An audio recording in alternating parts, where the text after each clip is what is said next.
Yo, and welcome to Shooting the Soil. My name is Matt. I'm a home gardener, also certified with Matt Power's Regenerative Soil course. And today we are looking at my outdoor raised bed. We got it under the microscope here at 100x. Seeing some decent aggregates here. Just take a little scan around. And we also have a soil report from UMass to share with you. Alright, what are we seeing? Hello, Medically Fit. Alright, got a couple of strands down there. Could be good hyphae. Gotta zoom in to 400x to really tell, but we're just taking an overall look. And not a lot of big aggregates so far, but there we go, a little bit better. And we got a fungal hyphae over there. Yeah, glad you're here. And looks like we got this is a amoeba right in the middle. Kind of looks to be an arcella. So some good signs of life in there. But here, before we dive in too deep, let's go over here.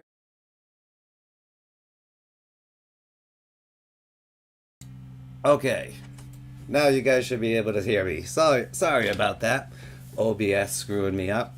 Okay, so we got to run through this again. We'll try to do this quick here.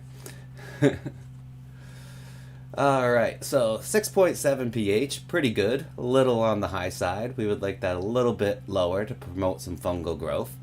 Phosphorus is actually really high, which is surprising to me because yeah, we haven't added any phosphorus products to the soil.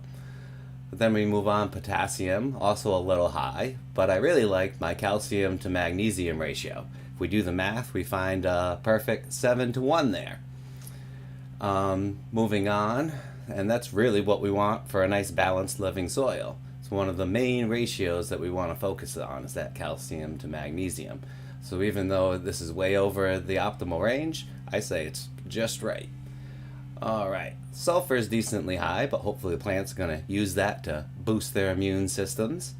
And then we got nice levels of boron. Manganese is a little high, but not worried about that too much. Zinc's probably high because my well water is also very high in zinc. And these other levels are under the levels that you want them to be. You don't want much aluminum or lead in there, of course. And then moving on to cation exchange, we got a pretty good ratio up there. We're liking that a lot. And we did the optional test of soluble salts because one, we're right here on the river, and 2 years ago we used a lot of bottled nutrients, and I'm pleased to see that that's down under yeah, anything less than 0.6 is in the optimal range, and we're way down here on 0.7. So yeah, that's what we got back from UMass. Yeah, the interesting relationship between the fungi and the phosphorus. The fungi, the mycorrhizal hyphae, will provide the phosphorus, but at the same time, if there's too much phosphorus, it can actually decrease the fungi populations. So it's kind of interesting there. So back to the microscope here, just taking a scan around at 100x. And oh, is that an amoeba there? No, that's just a crystal. Alright, let's go back up this way. There's some nice aggregates. Not too shabby. And actually, let's go into 400 and just take a look at this strand, see if it's a clear one. Kind of looked a little clear. Alright, gotta get a little bit more light on the subject. Get in focus. And where was that strand? Oh, right over here. Ah, it's looking like a good one. You can see those nice separations in the cell. It's a light brown color. Pretty small. We're at 400x right now, using the 40x objective. And that's a good sign. And now that we're in this deep, we can also see all the bacteria. So we see some rod shapes, some round shapes. The rods are going to be your basilisks, and then the round ones are your coccus or cocci. And looking like a pretty good amount of bacteria in there. Happy there. Alright. And that big one move in the middle, but I think it's just something bumping into a little mineral and spinning it around. Just trying to see if it might be a flagellate. Alright. Take a look at this. Yeah, just a big salt there. Mineral crystal. Alright. Oh. A little round thing. Could be a spore or cysted organism. This almost looks like a yeast or something down there, but let's move on, see what else we can see.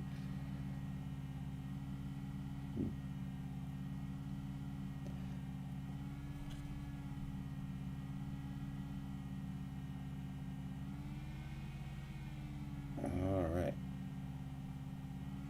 Well, there's an amoeba. Right in the center there. Testate amoeba by the looks of it. Always a good sign to see they're facultative and prefer more aerobic than anaerobic conditions. But they can live in either. Alright. What else we see wiggling around there? Yeah, definitely need to put down a mycorrhizal inoculant on this soil.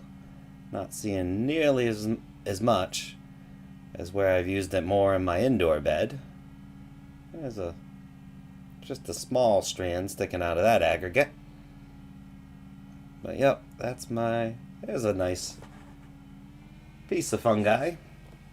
But we're nowhere near the desired 1-to-1 from what I've seen so far. It's 1-to-1 fungal to bacterial ratio. It's kind of just a good goal to set for yourself. So you see a nice fungal hyphae in just about every one of these frames is what you want. And here we're getting none. Yep. That's going to be my #1 treatment. Actually got some grains that I just threw in my blender and getting them ready to mix in with a mycorrhizal inoculant, so they got some good food. We're going to mix that into some compost and some biochar, and hopefully with all that, it'll help seeing some more fungi. So we're seeing a clear one here. We're still seeing cell separation, so it's not actinomycetes or bacterial strains. It's fungal. Could just be a very young fungal hyphae. It's very uniform. Doesn't change its width throughout the strand. So even though that's clear, that still could be a good hyphae. And then over here, yeah, that lower one there is a little bit better on the color that you want to see. There we go. Still got some hyphae in there.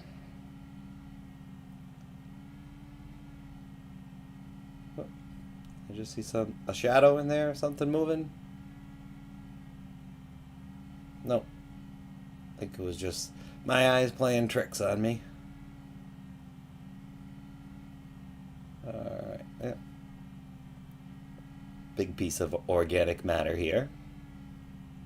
It's always nice to see in the soil. Seeing if we could spot any bacteria in there breaking it down. But we do spot a fungal hyphae going in there, breaking it down. Right there.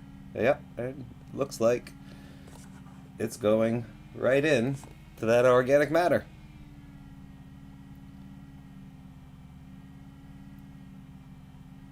Pretty cool. So hopefully that's actually an endophyte.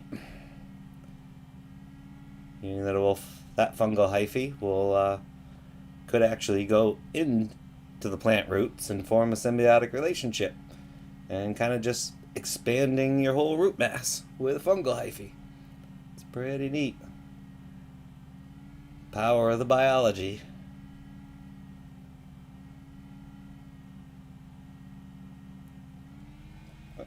Another fungal hyphae. Oh yeah, we got some mashed up strands there, connecting these two aggregates together. forming that network. Let's see, how old is this soil? I probably made this bed, I want to say 4 or 5 years ago. Treated it with bottled organics for the first couple of years before we found Elaine in the soil food web, and then we found Matt Powers with Regenerative Soil, and that's the way we're doing things now. So no more bottled nutrients, just biostimulants, compost, worm castings, macronutrients, and we're letting the biology advance that soil and create a regenerative food source that gets better and better every year for our plants. Let's see what we see in here. Oh, we got an amoeba hanging out over here on this aggregate, which kind of looks like a mix of plant matter and minerals.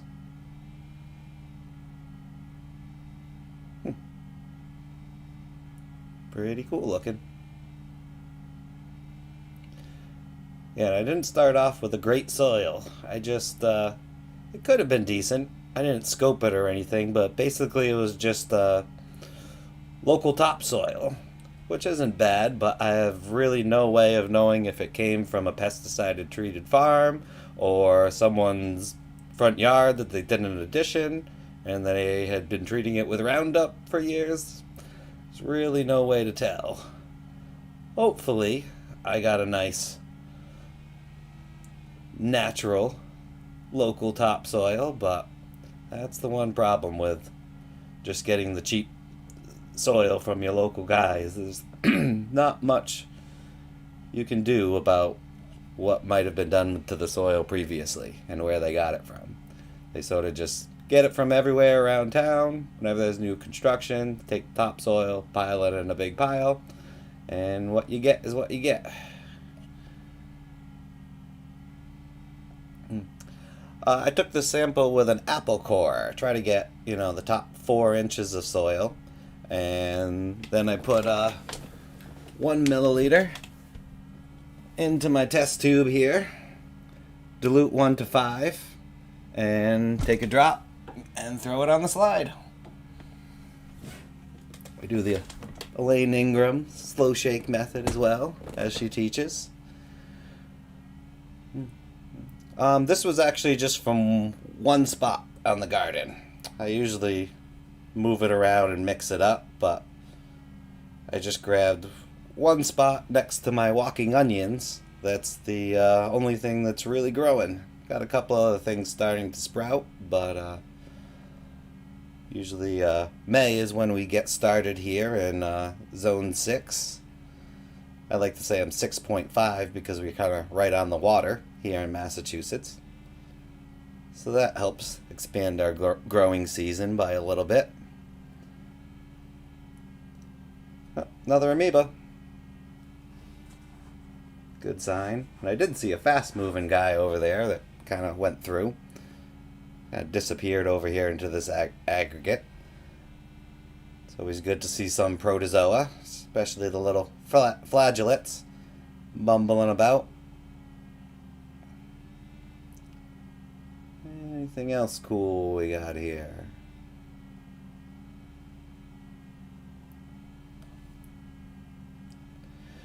Yeah, and one reason I don't usually take a bunch of different spots in the bed, just minimal disturbance, and since I have a microscope, I'm scoping it all the time, and usually every time I'm taking a new scope and a new sample from a new part of the bed, so we get a pretty good overall feel after the multiple samples. But yeah, if I went out and did a survey or something, you would definitely want to take a couple of different spots to get and then maybe some other samples of just certain key spots that maybe aren't doing as well or doing better than the rest of the field. Yeah, and just kind of be as scientific as possible. Get an overall feeling, get some direct spot samples, and so it gives you the best idea of where to apply what management solutions. Hey, we got a fungal spore. Yep. Kind of jealous. I just looked at my dad's raised bed, and he had a ton of spores in his soil. I was quite impressed. But yeah, he's been we've been doing tons of talks since I've gotten to the regenerative soil, and he's on the kick too, so it's pretty fun. We can start talking all day about it. There's another good fungal hyphae. So what do you guys think? Am I maybe 1 to 50 bacterial fungal ratio?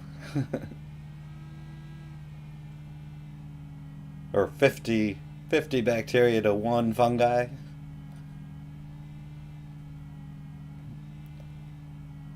Just pulling that number out of my estimate. Out of my head quickly and estimating. There we got a clear strand, but I don't see any septi, but it's uniform. Doesn't look like a bacterial strand. So I'll count it as just not a count. There we go. We got some kind of large amoeba there. With an looks like this is actually, we got an aggregate stuck on top of an amoeba. Or maybe he's stuck to it, pulling nutrients out of it. Oh.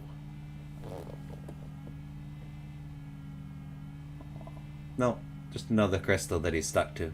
Thought I saw the spiky antennas. That's that super fancy rare looking one that you see on Journey to the Microcosmos. But don't think we're lucky enough to find one of them. But maybe someday. Has a really cool name. I can't think of it, but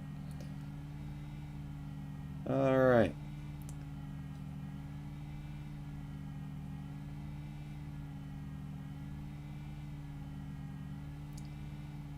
Yeah, not looking too shabby. Yeah, main thing I'm gonna do is try to get some more mycorrhizae in here. And other than that, not too shabby. Yeah, we probably so far the only thing we put on here is some Rejuvenate by AEA. Oh, we also did a JMS as well. So that's probably why we're seeing a nice healthy amount of bacteria everywhere. Just kind of get the soil life booming in spring.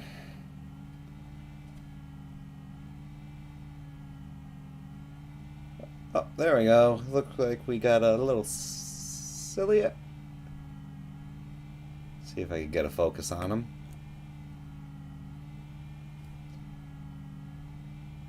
They're a small ciliate or a fragilate. Hard to see how many, looks like the way he's moving, he's got multiple flagella moving them around and not one like the flagellates.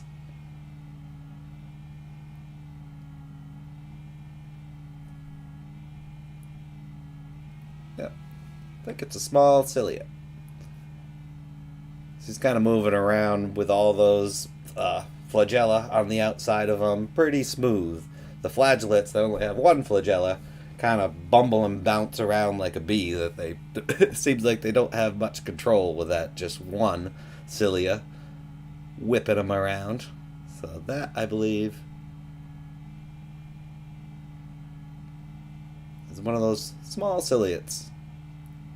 Not too bad to see just one or two. Oh, there might be another one over there. Yeah, something else. Don't want to see a lot of these, though. You'll see a lot of these in like a compost tea that is sat for a while. You'll start getting a lot of ciliates in it. And they can be a sign of things going anaerobic. But they are also facultative, so as long as the whole slide isn't filled with them, you're probably good. Alright, well, we took a pretty good scan around. Yep, protozoa, ciliates, flagellates, they're all part of the protozoa family.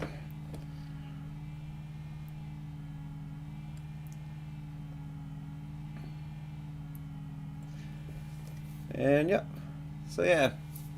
Anybody have any other questions? I think we're gonna wrap things up here. Took a pretty good, quick little zoom around to get you guys an idea of what you would want to see in a decent soil that still needs a little bit more work.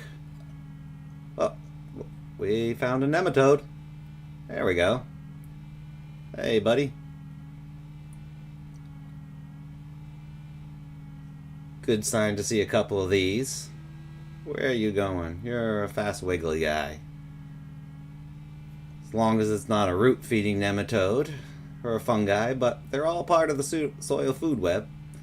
So as long as you have a nice balance in there. He's really tough to get a good shot at. It's pretty large. We're in at 400x.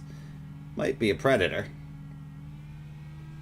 Predators are usually the larger ones. But yeah, I don't think we're gonna be able to get a good look at his mouth. That's the identifying. He's moving way too fast. We'd have to flame him or wait for him to slow down or take some slow motion video to ever get a chance of identifying this guy. Yep, but still, glad we found one. Anyway, I think that's a wrap. Happy, wish you guys all happy growing and the best and everything. And if you would be so kind, hit those buttons, help grow the channel. And till next time.